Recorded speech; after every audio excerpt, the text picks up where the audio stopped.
Uno de los temas a tratar esta semana será las generalidades de los artrópodos. Nos basaremos en las características de aquellos artrópodos de interés médico, tanto productores como aquellos que transmiten enfermedades. La clasificación de todo ser vivo se basa según la taxonomía en reino, tipo, clase, orden, familia, género y especie. Por lo cual, arrancaremos por el reino que corresponde a los artrópodos. Los reinos en la nueva clasificación son 6. Los mismos están divididos según la imagen en lo que es eucariotas y procariotas, y el reino al cual nos referiremos cuando hablamos de artrópodo es el Animalia, al cual estos pertenecen. El reino Animalia presenta una de las características importantes, es que son heterótrofos. Quiere decir que se alimentan de otros seres vivos, no son capaces de adquirir energía de materia inorgánica, como por ejemplo si lo pueden hacer las plantas. Este reino son aerobios, generalmente producen reproducción sexual, presentan un desarrollo embrionario.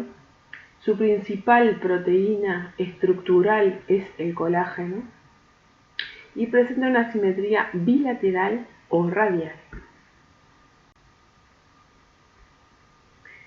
Para una clasificación más práctica vamos a dividir lo que es el reino Animalia en dos grupos, los vertebrados y los invertebrados. El grupo de vertebrados se caracteriza por presentar una cuerda dorsal o notocordio, un sistema nervioso central dividido en encéfalo y médula espinal. Los invertebrados, más allá de carecer de esta notocorda o de columna vertebral, también carecen de esqueleto interno articulado. Los invertebrados representan el 95% de todas las especies animales. En este esquema podemos ver la división de lo que son los vertebrados y los invertebrados y los grupos que encontramos dentro de estos invertebrados. Si bien vamos a hablar de muchos de estos grupos en el correr del curso, hoy vamos a referirnos a lo que son los artrópodos, que los podemos dividir en 4 grupos a su vez: arácnidos, miriápodos, crustáceos e insectos.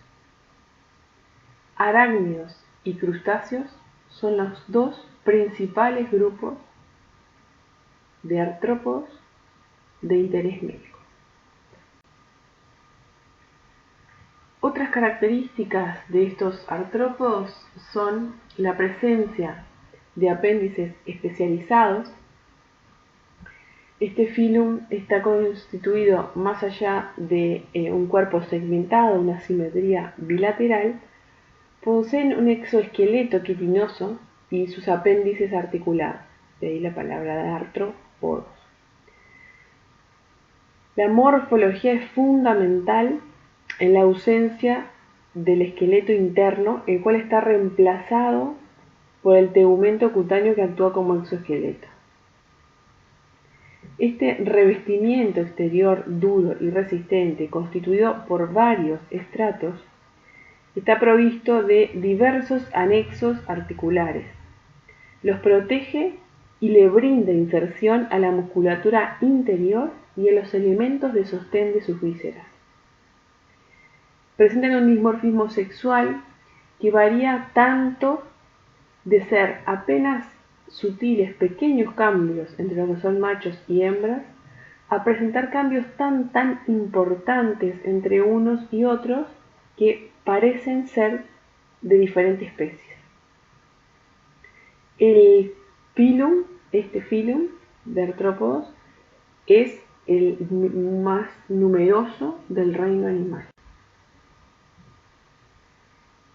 El crecimiento de los artrópodos se da por ecdisis o muda, controlado por una hormona exidoma, el esqueleto en sí, el exoesqueleto, no es elástico y cuando el animal crece debe ser sustituido por uno nuevo.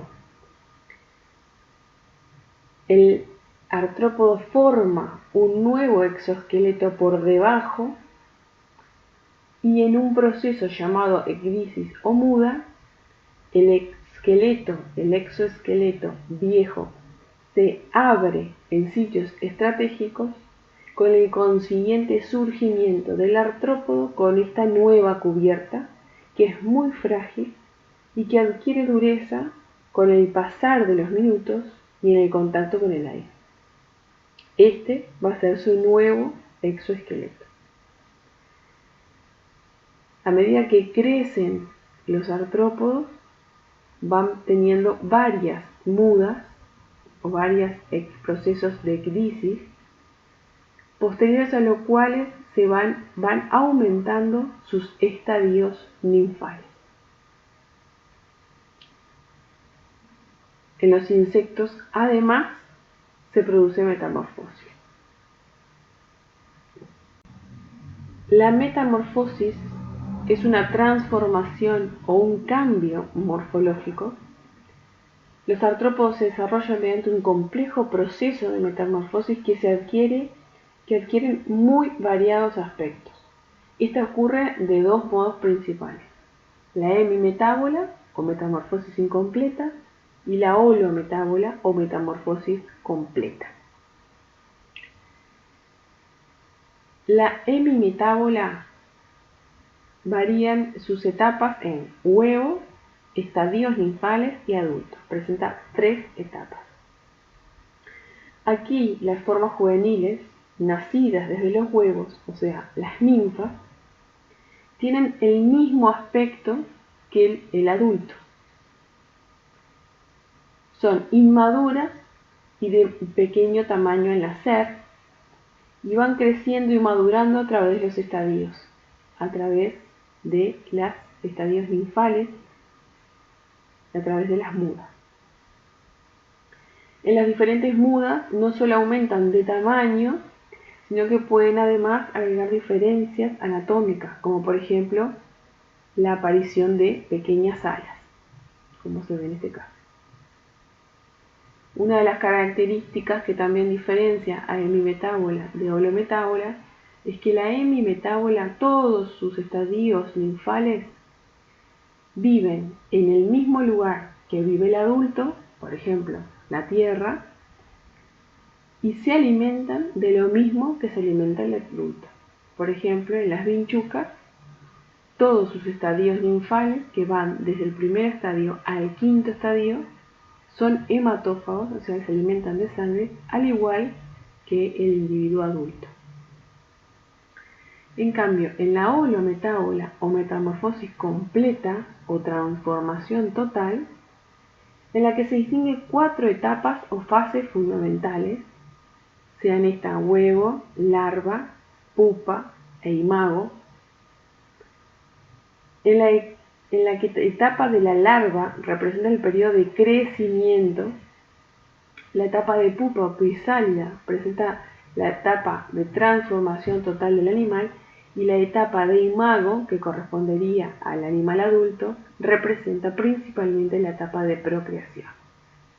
De este tipo de desarrollo se desprende que las fases juveniles larvarias no solo difieren totalmente del adulto de la misma especie en su morfología, sino también, lo que es más importante en cuanto a su fisiología y ecología, viven en sitios distintos y se alimentan también diferente que el adulto, a diferencia de lo que pasaba en la hemimetábola. Por ejemplo, los mosquitos, huevos y sus estadios larvales y la pupa viven en el agua y el adulto vive en la tierra y en el aire. El mosquito, la alimentación de los estadios larvales es del plancton, la pupa no se alimenta y el adulto se alimenta de sangre o de savia, o sea, son fitófagos o hematófagos, dependiendo del género. La reproducción de los artrópodos es sexual, son ovíparos, pero también existe otro tipo de reproducción. Hay partenogénesis, viviparidad o ovoviviparidad, menos frecuente.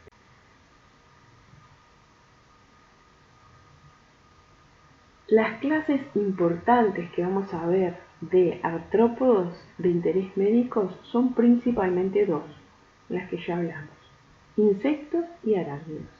Los insectos corresponden a la clase insecta, mosquitos, moscas, entre otros, y los arácnidos corresponden a la clase aracnida, arañas, escorpiones, garrapatas y ácaros.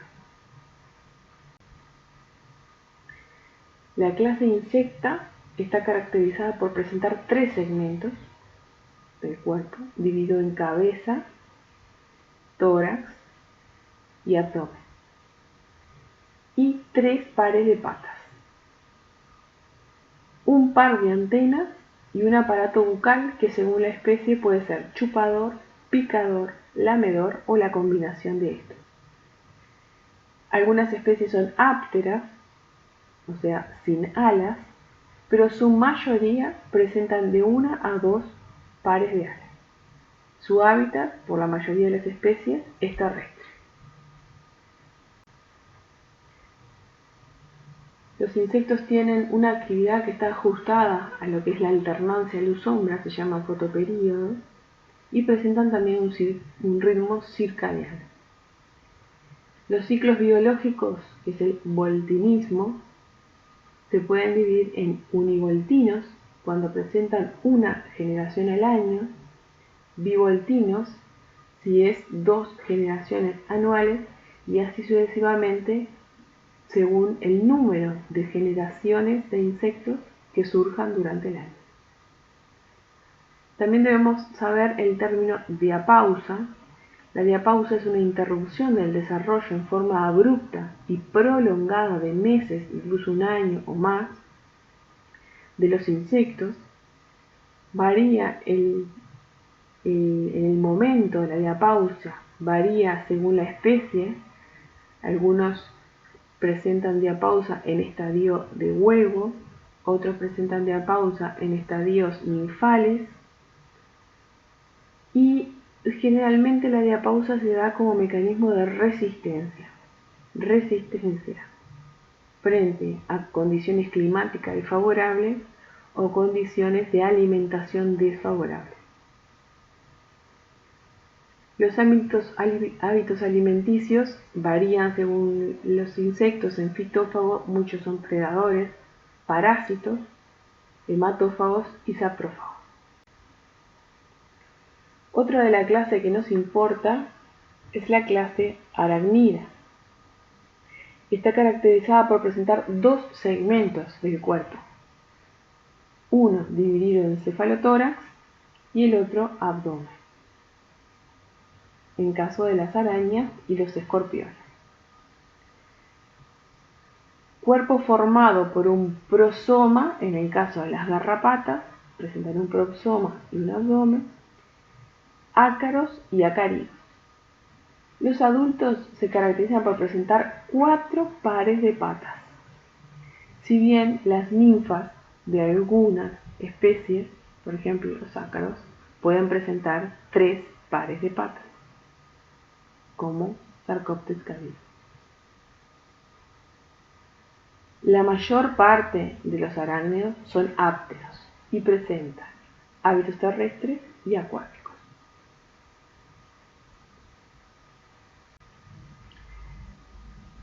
La clase aracnida tiene de característica el subfilo de los quelicerados, que son el primer par de apéndices de estos artrópodos. Los quelíceros presentan actividad frente a la predación, a la alimentación. El segundo par de apéndices son los pedipalpos, que actúan también ayudando a la alimentación y en las vibraciones de los suelos.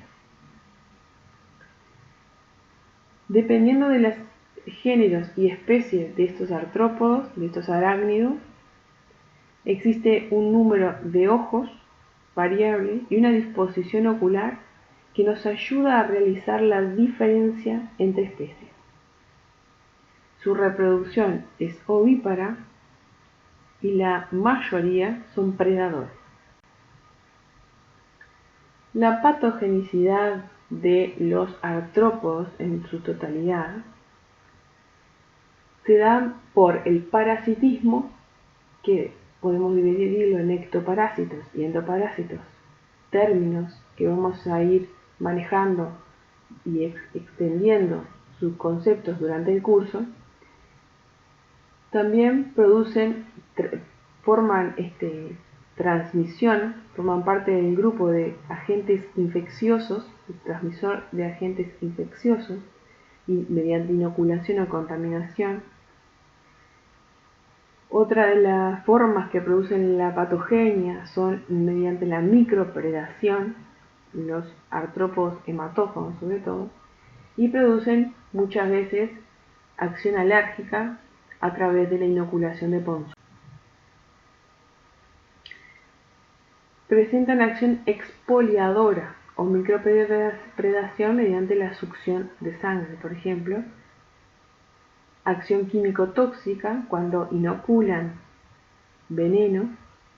Acción mecánica al herir mecánicamente el sitio de punción mediante parasitismo o mediante la transmisión de agentes infecciosos, que sería la acción expoliadora, como decíamos, es conocida como micropredación. Y los artrópodos tienen diferentes niveles de apetencia. Algunos grupos de artrópodos son más antropofílicos y otros son más zoofílicos.